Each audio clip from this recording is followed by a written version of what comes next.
My dear African princess, brought up in a home where you were taught wonderful values, you were taught to be respectful, you were taught what to say and what to do, you were shown how it is that you're meant to show up in the world.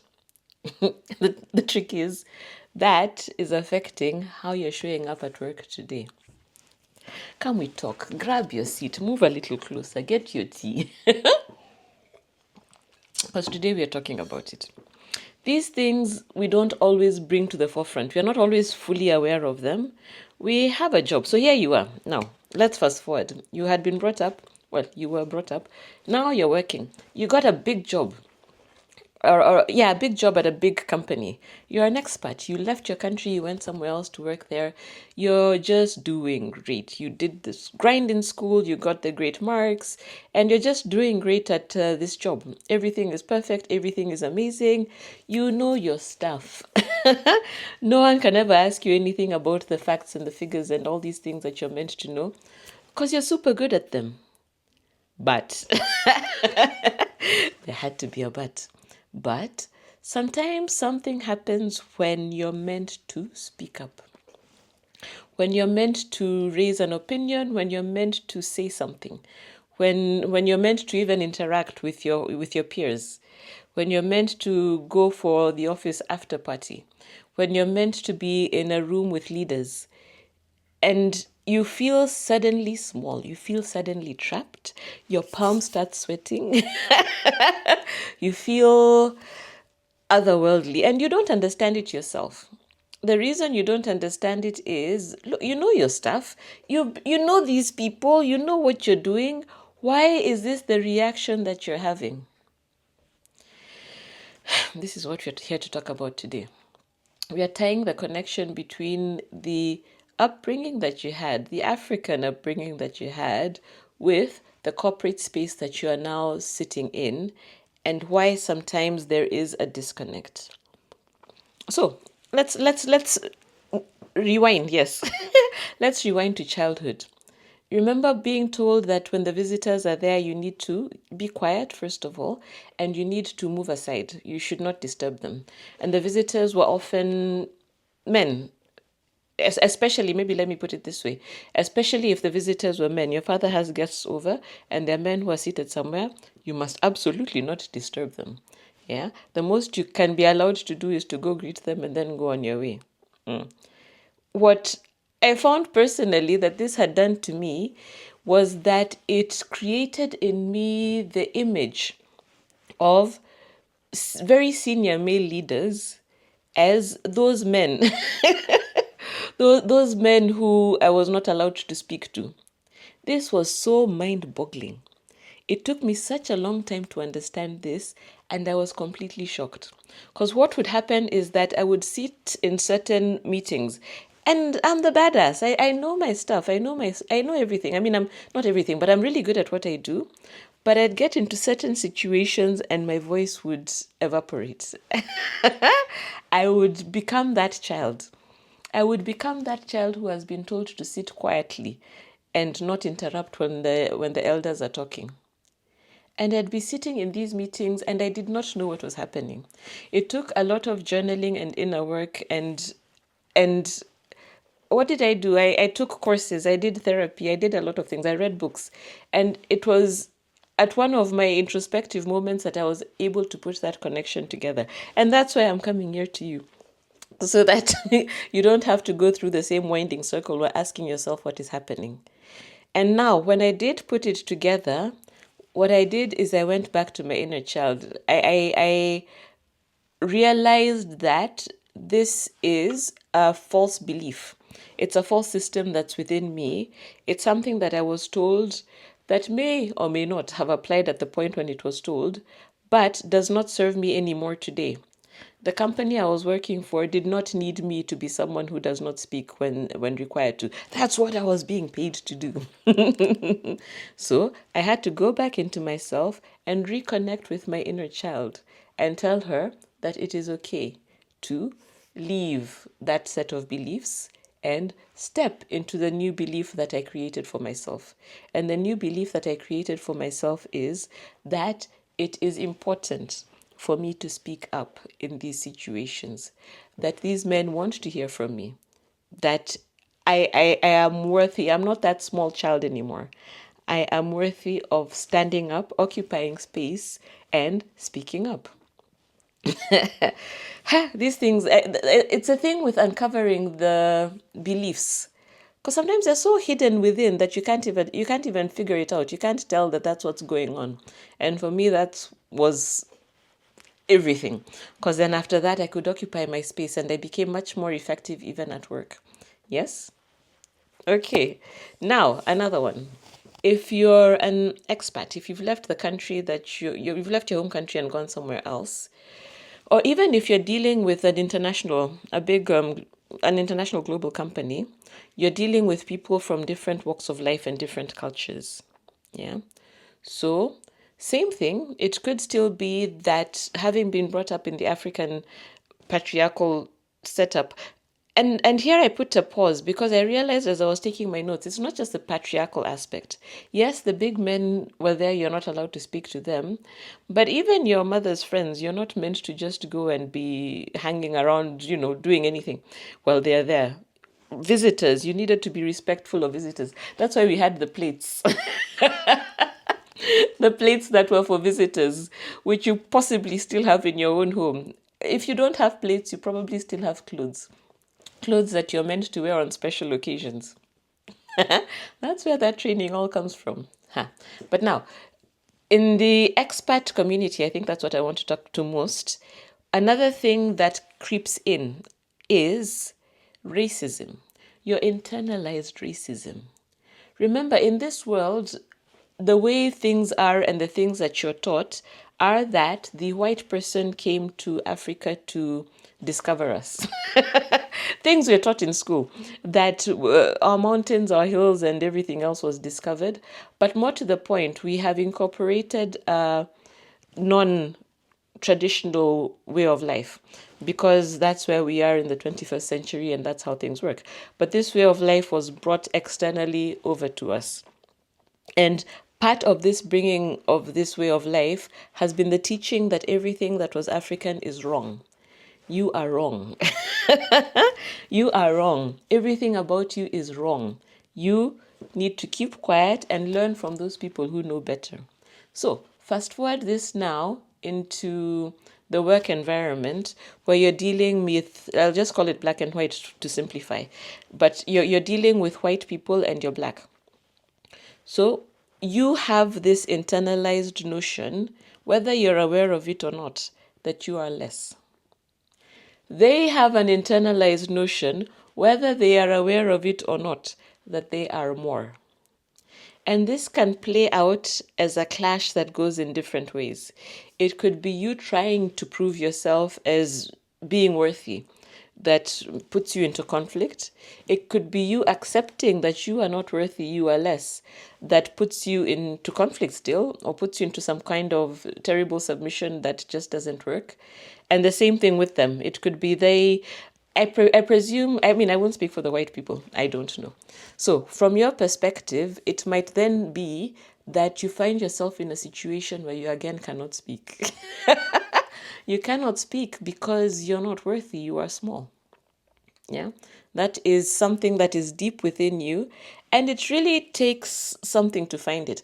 I'll give you my own example. The point at which I realized that this is something that was happening with me, I mean, the point that it was evident is when I realized that whenever I go to the supermarket, I live in Stockholm.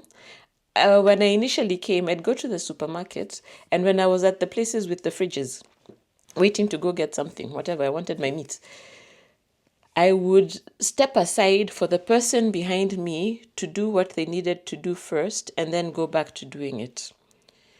When I noticed myself doing this, I was shocked. I really, really had to stand and ask myself, what the hell are you doing? Why have you done that? And it's this realization that deep within me, I felt that everyone else was more important. They must have places to go and things to do. And so I was stepping aside for them. And I ran with my therapist, we're having this conversation. And that's when I came to realize that this is something that's within. Because if we were just talking and someone was telling me that I have internalized racism, I would have refused. What do you mean? How dare you? How dare you? My background doesn't allow that. Daddy, daddy, daddy, daddy. Until I saw it practically. So that's in the supermarket. How was it coming up at work? Yeah. How is it coming up at work for you? Yeah. Again, it's things, because these things are so deeply sown within us. It's not our clever mind that knows it. It's not here. It's not what's it called? The frontal lobe, the clever part of your mind. It is buried deep within your reptilian mind. So when the messages are coming into your body, they start from your brain stem before they come all the way up to the front. So this front one is clever and understands the world the way it is. Yes, great. But the reaction is stemming even before you're able to put these things into words. Your clever mind isn't thinking about it. So it is deep down there. It is that deep part of my brain that was making me step aside without realizing that I am telling the world that I am small. Yes? And I had so now, again, in your African, and this one is not even just the African setup. It might be a bit more intense in the African setup, but this is a global phenomena. Whereas girls, you're taught that you are less, you are smaller, your brother is allowed to do certain things you are not allowed to do. And it's something that you're taught. When you're being taught to sit properly, when you're being taught to be girly, there are things you're told. You're told you shouldn't just be speaking out of turn. You're told that you should be quiet. You should let other people go first, which was practically what I was doing in the supermarket. Yeah, you should let other people go first. You should be small in many different varying ways. And this is the point of my book, Date Like Cleopatra. I have it here somewhere. Ooh. A Date Like Cleopatra, the good girl flips the script. It looks specifically about how this being small in the dating sphere works against us as women when we are dating, because it's we need to be able to occupy space in the dating sphere to be able to get what it is that we are after, to be able to realize that we are worthy of being after something in the first place in the dating sphere, that we are not just waiting to be picked. We have focus, laser focus, like Cleopatra had in deciding who it is that you want to date. But now, back to the workplace. When you're small, when you've been taught to be small, and I really like the book Lean In, because it talks about this. You're taught to occupy the periphery. You're not the one who's going to be there providing input and opinions. No, you're the one who's just sitting there waiting for other people to talk. And I remember this week I had a conversation with a lady who was giving a talk on leadership. And what she mentions was just that. She remembered at the point when she was in a room full of people, and there's a point where you ask for questions. And she has a question in her head, but she doesn't say anything. And then someone asks the very same question she has in her head. And everyone thinks, oh, that's such an amazing question. That's wonderful. That's great. And she's like, but. I laughed because I once had an answer. Forget a question. I was in a room full of people, and it was a topic that had stumped them. And I thought they were pretending, because for me, this was the most obvious and clear-cut thing that ever could be. And they talked around in circles. And then that's when I got the bravery to stand up and say, but what about this? And then I was very muffled because I didn't have too much confidence in what I was saying. And it turned out to be the right answer, and it turned out to be the right way to go, and everyone was really happy. But that's the thing, this understanding that it happens. And that's what I'm here to tell you. If this is something that you're going through or have gone through, this is the opportunity for you to, first of all, narrow in on it. Not just say that these are things that happen sometimes and you don't know why, but understand that this is something that is tied to more than just that situation. And take this opportunity to dig deep, to go back in and work on it. Work on it to resolve it. And that's what we're going on next. We're going to talk about, what do you do? If this is what's happening with you, what do you do? And the first thing to do is to revisit your past. to revisit these teachings that have taught you that you are small, that you shouldn't speak, that you should behave in a certain way around certain kinds of people. All these things that have been trained, that you're being black means that you're less. All these things that reside rent-free somewhere within your system, you need to go and revisit them. And how do you do this, you wonder? You revisit them by going back to the first time you heard that particular training. Like I did when I realized that the elders, the a congregation of men was for me something that should not be tampered with. A place where I was not welcome to put an opinion. So I went back into my mind and I thought back to that situation. And that is when I realized that is where that training has come from. And it's easier than it sounds actually, because your system is willing to give you these answers. If you take your time in a quiet place and without a rush, just ask yourself these questions. When was the first time, or who told me? Who told me that I shouldn't be speaking in a space where there are older men?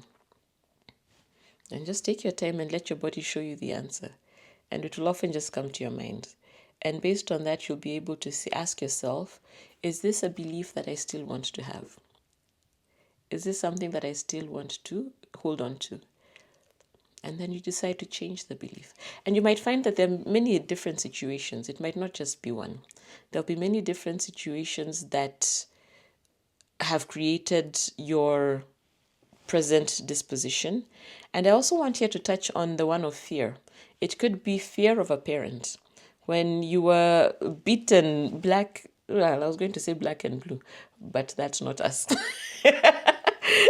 Wrong context. When you're beaten and beaten within an inch of your life, that's the one I'll use, for nothing, as I listen to stories of people talking about this. There's a guy in particular who used to be so battered by his mother. He used to be tied up in a chair, like in the chair frame. He was small, so he used to be put in the chair and inside the chair, where the chair legs are, and tied there so that he wouldn't move. And then he used to be beaten and beaten and beaten. And sometimes when we think of these stories, we think of them with humor. We laugh, how funny it was when we used to be beaten. No, it's not funny. That is trauma. It's traumatic, because you are being assaulted by someone who's so much bigger than you and someone who you depend on for livelihood. So it's unfair. In your mind, you know that it's unfair, and you don't really understand, especially as a child, depending on how old you are, you don't really understand the connection between what you've done and why you're being beaten. And more importantly, why this person who you love is the one who is doing this to you. I appreciate not everyone have the same context in growing up, but just sticking with that story, someone who you rely on either way, someone who you depend on, is treating you in this way. And what that can do is that it can separate you from your intuition, from your sense of self, because you felt that this is something you should be doing, but because you did it, you got such a great retribution. You were beaten, and you almost lost the love of this person who is taking care of you. So you stopped listening to your own system and seeing the direction that it's taking you towards, to instead listen to outsiders, waiting for this person to tell you this is what you're meant to do. And based on that, you felt that you were in the right place because you felt that you wouldn't be beaten. You didn't understand it, your system did not understand it, but you relied on that. And that can carry now forward even into adulthood, where you remove yourself from yourself because you're not sure, you don't trust yourself. You've been the trust in yourself has been beaten out of you. So you rely on what other people are saying. So you have a manager who tells you to do this, do that, and do the other, and that's what you do because that is your. That's Max coming to be in the video. That's your gauge. Your gauge is someone else telling you what to do. Yeah. And it can have great impacts. I mean, I'm just thinking of the Nuremberg trials when it came to do with the Holocaust. These leaders these people who said that they were just doing what they had been told to do. And the finding that, no, you must be able to think for yourself. So I feel like I've come very far from the initial point. If you're in the Nuremberg trials, We were talking about revisiting your past. And another way of doing this is through inner child work. So that's an example I've given of inner child work. And on my website, ShiroNdune.com, you'll find a training called Finding Me, which has meditations on this, and it has journaling prompts and just a lot of material, which is what I've used myself in getting out of that construct that told me that I was small and I was little, and moving away from the beliefs that I used to have. And it's an ongoing process, because sometimes you've done this work and yet you find something new. You stumble upon something new and you think, oh crap. And you go back and you work on it again. I'll give the example of this that happened for me very recently. I'm rereading The Lord of the Rings. And in this book, there are situations where Frodo is speaking at the council. And you have all these great big people who are speaking and giving their opinions. And then Frodo just calmly just raises his voice and starts talking. So I would read it and I'd shudder. And I think, no, no, no, because I associate myself with Frodo. And I'm saying, no, no, no, you shouldn't speak. There are all these big people, let them speak. And then I said, aha, it's still there. It's still there. I have more work to do. So going back within myself and doing the work, it's a continuous process. And how to see that it's working is that your nervous system gets less affected. You're not as scared and you're not sweating and it's not as bad. It might be the first couple of times you do it, you speak, because that's the next one. Take small steps. You're in that meeting and then you just talk and you realize that you don't die. And from that, it's in taking these small steps that you regulate your nervous system, because you're retraining it. It's learning that we can do these things and get a different outcome than we got when we were children. Yeah. So you're bringing your nervous system from the past to the present. And in the present, you're the one in charge and you're the one leading and saying that, look, we can do this. Another example of a small step. Oh, I like this one. I have a small step here that is attend the office party. If you're the kind of person who goes to work just to work, don't want to be associated with those people, try it. Because part of the reason that you might be going home or not attending the party or not wanting to engage with these other people is because your nervous system is dysregulated. It might be, I was going to say, yes, it might be them. And we'll get to that as well. But it might also just be that you do not feel big enough to be in these situations and talking to these people. And once you try it once or twice, you might find that actually there's nothing to be scared of at all. And you might find that, that person is not the greatest, but this person we really have a good time with. And then you start creating friendships in the office, and then you start feeling comfortable, because then you realize that these people are not the enemy. They're not these people. They are just people like you who are going through the grind and figuring life out. Set boundaries. So saying no. If you're the good girl, it's likely that you're training, being a good girl is working towards having people like you. You want to be liked. So a way of getting liked in the office is not saying no. You just accept the workload. You're the one who gets the coffee. You're the one who just lets people walk all over you. You don't like it yourself, but you don't really know any other way of going about it. It's been so ingrained in you, you don't feel like you can live in any other way. So it's the same steps. It's going back to your past and understanding what is it that taught you that you're only as important as how much people like you. What is it that taught you that you cannot like yourself? What is it that taught you that you needed to perform to be able to exist in this world? What is it that taught you that you are not enough being just who you are? And there could be a world of teaching there. And if this is triggering you incidentally, you can seek out someone. Go speak to a therapist. Go speak to a priest. Go speak to a coach. Go speak to a friend. Go speak to a relative. Go speak to someone who you trust, and or go speak to yourself, actually, in journaling. Just bring down the thoughts and write them out. There's someone who once told me that they don't journal because they felt that their journal needs to be pretty and have a certain structure. No.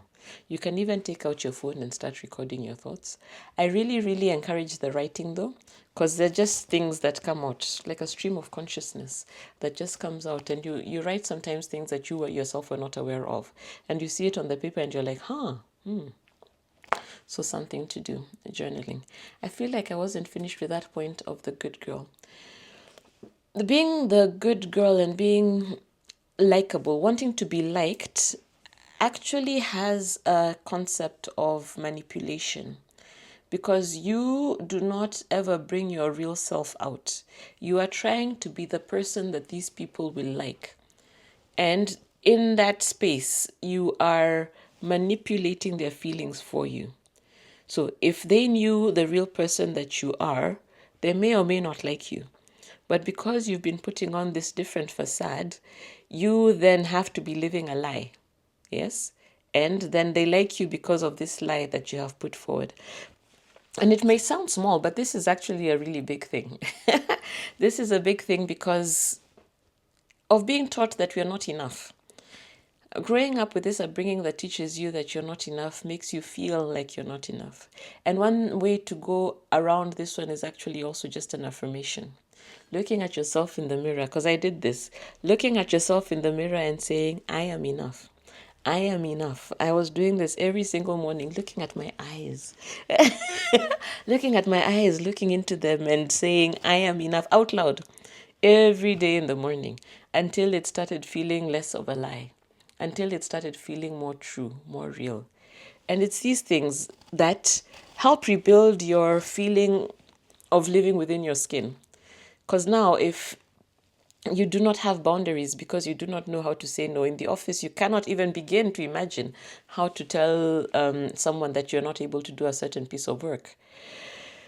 When you start respecting yourself more, when you start looking at your time and finding it important because you are worthy, you are enough, you are plenty, then your time matters. So you will not be working across the weekend and across the night to do other people's work, because you realize that you yourself, are an important person. So it's not that that important person asked you to do something. It's that that important person asked you as an important person to do something. And then you can start rethinking about the balance of that relationship. And if this is not a task that you need to do, then you say no. And it can start even in small places. It doesn't even need to start at work. Start with your friendships. If you are the one who's always putting your hand up to go do X, Y, Z and make sure that everyone is together and organizing and, at some point you'll realize that you stop liking your friends, you stop liking your workmates, you stop liking all this energy that you have to put in, and that you're the one who put it in. No one asked you to. Because you were behaving in a way that is not yourself, you then felt out of sorts. You felt disconnected from yourself. And it's fine to blame these other people, but the reality is that you are the one who needs to integrate your true self to the person that you're showing up as. And we are not blaming you. It's not your fault that you show up that way. It is through these activities that we're talking about. And this recognition, incidentally, the first thing is recognizing, and that seems to be where you are now. Recognizing that this is something that you're doing, and then doing this work, journaling, inner child work, speaking to yourself, going to the therapist, going to yourself quietly in the shower, crying, screaming into a pillow, for all these things that you were never able to say. And you can actually do this with your parent even. The parent who was unfair to you and was locking you up under a chair to beat you. You can have a conversation with them. Not necessarily in person. That likely will be a very dramatic step. But play act. Have someone there, or have a thing there, a picture, and tell these things that you feel to the picture. Write it down in a journal. Curse them out and say all these things that you couldn't say at that time. Because what you're doing is that you're letting your inner child live the experience in a different light, with a different outcome, where you, now as an adult who is able to protect them, are leading them down a different path from the path that they actually lived. And that frees them and makes them happy inside. And that means that you do no longer need to feel locked up in these situations where you've previously felt you could not talk. Yeah. The other one here is have a community of people who make your heart sing when you see them. And I need to be clear. By a community, it could be one or two people. It doesn't have to be a crowd. No. So having people who, outside of work, who light up your inner fire, people who see you for who you are, people who you do not have to mask yourself with, people who accept you for just being the person you are. And it can take some time to create this community. You might find, if you look around, you might find that all the people you surround yourself with are not that. Perhaps because you have never felt safe enough to show up as a real person that you are. So what you can do is go to new places and spaces and seek strangers who you can be yourself with. They don't know you. You can do anything. Go to a different town. Go to a different country and try this out. And what that does is that you're practicing. You're practicing being more of you. And one thing that can happen is that you can go to extremes before you swing back. If you're the person who says yes to everything, say no to everything. Take a certain period of time when you absolutely say no to everything, regardless of how ridiculous it is. I heard someone saying that even when someone asks her to pass the salt, she says no. Because it's something that, it's a muscle that you're so out of practice with that you need to try it. You need to try it. You flex it, you flex it, you flex it. And then after that, the pendulum will start swinging more towards the middle. When you have now started trusting your system and know when you can say no and know when it's okay to say yes. Yeah. It's work. It is work, but it's such valuable work because then the place, when you're in the workplace, you spend so much of your time there. So if you're always hiding from things and not realizing that you're hiding from them, you won't enjoy work. And all this work is creeping into your actual life. So in practicing it at work, you practice it in your personal life, in your actual life, and then you realize that you're occupying more space. Because what we're doing is bringing this inner self who has been banished. The true you who you were taught not to listen to. The inner voice, your intuition, your higher self. We are bringing this back into focus. And this is the divine part of you. This is the godly part of you. This is the you you came here to be. Yeah? So once you're able to connect with that version of yourself, you do not need to hide away. You do not need to be scared. You will be scared, yes, you will absolutely be scared, but you will have the strength within you to face your fears. You can do it scared because really that's what life is all about to some extent. They say that when you're afraid of something, it's because there's something there that is attractive to you. If you had no fear, if you were indifferent, it wouldn't really matter.